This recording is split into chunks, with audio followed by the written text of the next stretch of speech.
Dr. Janette Nesheiwat here with Dr. Craig Keever. We're at the Bentonville Pediatrics Clinic, and we're here to talk about asthma. Thanks for joining me, Dr. Keever. I appreciate it. Just simply tell us, what is asthma? Asthma is a condition found in some people that have an inflammation of the airways, to put it very simply. Asthma can be triggered by a number of different things, anywhere from chemical exposures to allergens, pollens, and every person is a little bit different in the things that trigger their own asthma attacks. Sure. Who's at risk for asthma? Well, really, you make the diagnosis based on cough and symptoms. So anybody has that potential, theoretically, to get asthma. The families that, or I guess I should back up and say that there is some family tendency towards asthma. So people that might be at a higher risk are people who have asthma in the family history. I see. And how is asthma diagnosed, Dr. Keever? There's a couple of different ways. Really, the mainstay of diagnosis is with the use of pulmonary function tests. Now, the problem is in pediatrics is that you get kids less than 8 years old, and they're really not able to perform those pulmonary function tests. So at ages less than 8, it's really based on symptoms and the description of those symptoms. Sure. So for those who are 8 and older who can perform those tests, tell us about those tests and what exactly is involved. A pulmonary functions test is done usually at a pulmonologist's office. We don't have one of those machines, but it is a machine that the patient is asked to breathe into, forced expiratory volumes and whatnot, and so that's why it's so important that age is so important in the diagnosis using the machine, because the child has to be old enough to understand blow really hard, you know. Okay, and what does, say they blow really hard, it gives you a value, what does the pulmonologist or yourself do with that value? Well, the values are then run through a series of how to put it? Like a guideline. Guidelines, sure. and it gives you a screening or a tool that allows you to see if there is what's called obstructive lung disease, things that are blocking the flow of air. I see. So. Okay, and is that point where the physician decides this individual needs to be on treatment, such as inhalers? Usually, treatment is started well before this. As I said, the age 8 is about where you can get pulmonary function tests. Most kids start the diagnostic process much earlier, even as early as infancy. You'll get kids that wheeze when they catch bad colds and whatnot, and so there is a lot of kids that will wheeze some with bad colds and never develop asthma. Why is it so important to catch this detected early? Well, primarily because the more asthma attacks that you have, the more serious attacks that occur, the more potential long-term damage happens to the lung. Sure. And what kind of treatments are available for those who are diagnosed with asthma or show symptoms of asthma? The symptoms of asthma, starting with cough and wheeze, are usually first treated with what are called beta agonist medicines, typically albuterol or Xopenex. And what those do is they relax the muscles around the airways and help things open up a little bit and to allow air to flow more freely. However, these do not do much to improve lung inflammation, which is the underlying problem or pathophysiology of asthma.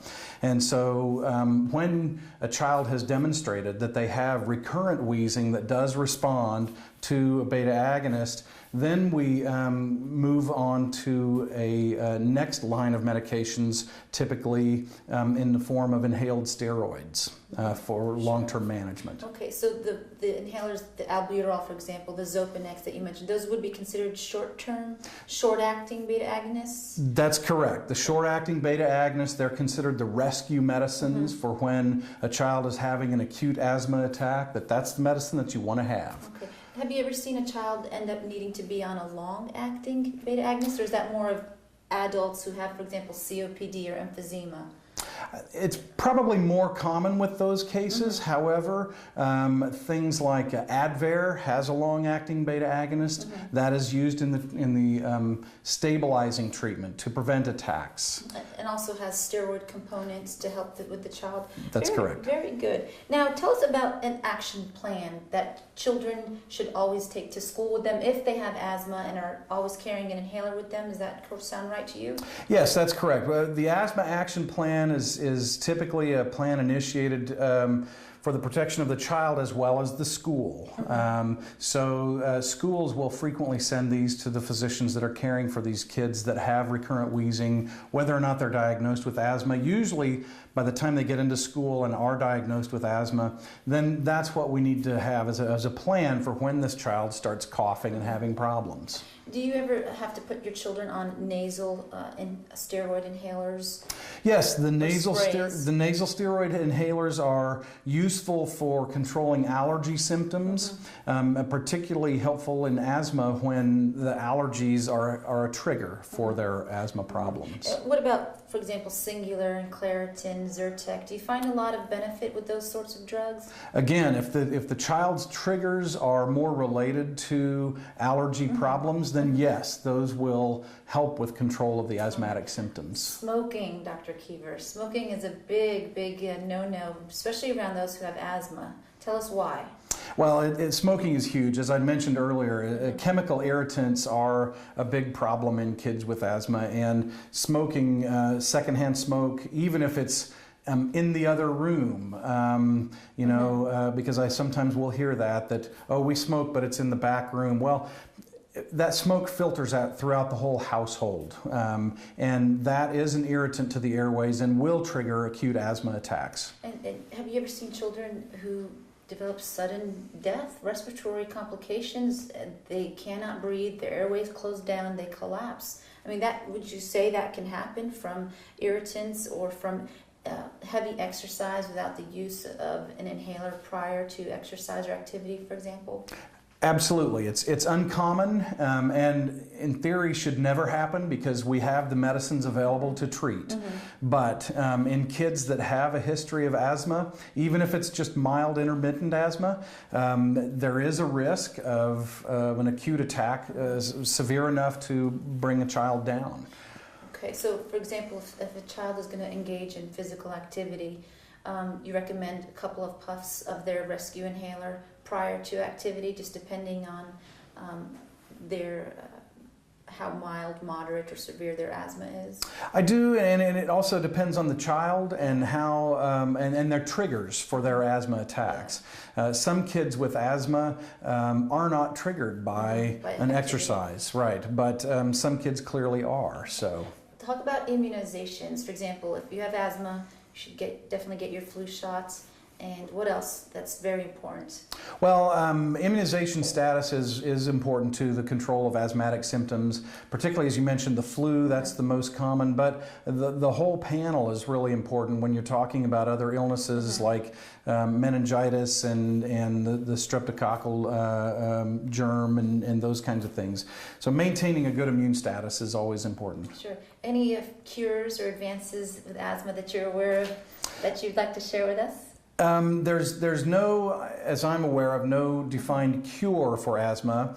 Having said that, I will say that, as I'd mentioned, a lot of babies will wheeze sometimes when they catch a bad cold. That does not necessarily translate to having asthma when you get older. So I guess if you don't have any better way to put it, some people will outgrow their symptoms. I think that's primarily because the airways get larger, and if the degree of reaction is small, then as the airway gets bigger, you're not going to have as much of a response. That was actually my next question. Do they grow out of it, or does it at least improve with time? And so it does happen. In some children, yes, their symptoms will improve over time, and I think primarily based on the size of the airway. Okay. It doesn't necessarily mean that they're cured, because once we have a trigger, your body will probably respond to some degree. It just depends on how severe the response is to that particular trigger. Any final advice or words of wisdom for our viewers at home, Dr. Keever?